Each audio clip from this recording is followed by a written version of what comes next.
চারিদিকে আপনি শত্রু দ্বারা পরিবেষ্টিত। আপনাকে আমি এটাও পরামর্শ দিয়েছি, ঢাকার বাইরে আপনি রাত্রি যাপন করবেন না।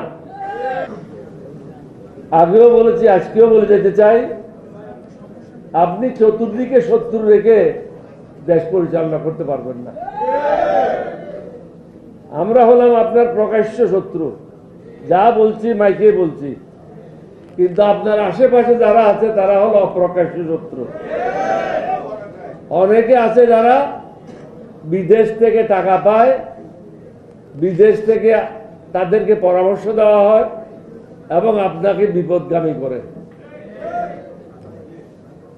আপনার প্রথম এবং প্রধান কাজ হচ্ছে বাংলাদেশে যারা বিদেশি গুপ্তচর আছে তাদেরকে বের করা। তাদের দ্বারা আপনি ক্ষতিগ্রস্ত হচ্ছেন, দেশ ক্ষতিগ্রস্ত হচ্ছে। এখানে যে সংস্কারের কথাগুলি হচ্ছে, আমার মনে হয় বেগম জিয়ার ছেলে হিসেবে, শহীদ রাষ্ট্রপতি জিয়ার ছেলে হিসেবে এটা উদ্যোগ নিয়ে আপনার করা উচিত। আপনি ইতিহাসের একজন নেতা হয়ে থাকেন, এটার আপনার ক্ষতি হওয়ার কিছু নাই।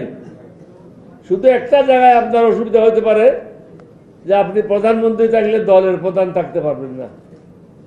এটা ছাড়া আমি কোনো জায়গায় আর কোনো সমস্যা দেখি না। ওটা নিয়ে আপনি আলোচনা করেন 11 দলীয় প্রজোটের সাথে।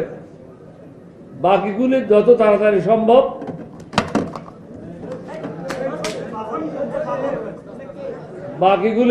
তাড়াতাড়ি সম্ভব সংসদে আপনি এগুলি পাশ করে দেন। কারণ এগুলি যদি পাশ না করেন আপনি ক্ষতিগ্রস্ত হবেন। এখানে পরিষ্কার ভাষায় প্রত্যেক বক্তা একটা কথা বলে গেছেন যে আমরা ক্ষান্ত হওয়ার পাত্র নই। হয়তো আলাপ আলোচনার মাধ্যমে হবে, না হলে বল প্রয়োগের মাধ্যমে হবে। আলাপ আলোচনার মাধ্যমে শেষ করাটা বাঞ্ছনীয়, কারণ আপনার অনেকগুলি সমস্যা আছে। যেমন আপনার দেশের আইন শৃঙ্খলা ভালো না, কতগুলি ছিনতাই হয়েছে, কতগুলি মানুষ মারা গেছে, কতগুলি অবৈধ দখলদারি, কত জায়গায় চাঁদাবাজি হচ্ছে, এইগুলি নিয়ে আপনি ব্যস্ত আছেন।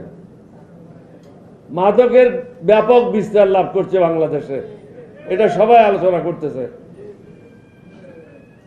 এবং অর্থনৈতিক অবস্থা ভালো না, নতুন বিনিয়োগ আপনি পাচ্ছেন না। এতগুলি জিনিস একসাথে আপনি আপনার এই কাঁচা প্লেয়ারকে দিয়ে খেলতে পারবেন না। যারা আপনার সাথে আছে তারা হলো ওই যে, আপনি যদি স্কুলের সাথে তুলনা করি, হেড ক্লার্ক হয়ে গেছে হেডমাস্টার, ডেপুটি সেক্রেটারি হয়ে গেছে মন্ত্রী। এখন যদি ডেপুটি সেক্রেটারি মন্ত্রী হয় তাহলে দেশের কি অবস্থা হবে বলেন? আপনি কিন্তু খুব ভালো অবস্থানে নাই। আপনাকে আমি এটাও পরামর্শ দিয়েছি, ঢাকার বাইরে আপনি রাত্রি যাপন করবেন না। কারণ চারিদিকে আপনি শত্রু দ্বারা পরিবেষ্টিত। 11 দল আপনার শত্রু না, 11 দল আপনার বন্ধু, যার কারণে প্রকাশ্যে আপনাকে পরামর্শ দিচ্ছে। এই পরামর্শ জামাতের জন্য না, 11 দলীয় জোটের জন্য না, এটা হলো দেশের মঙ্গলের জন্য।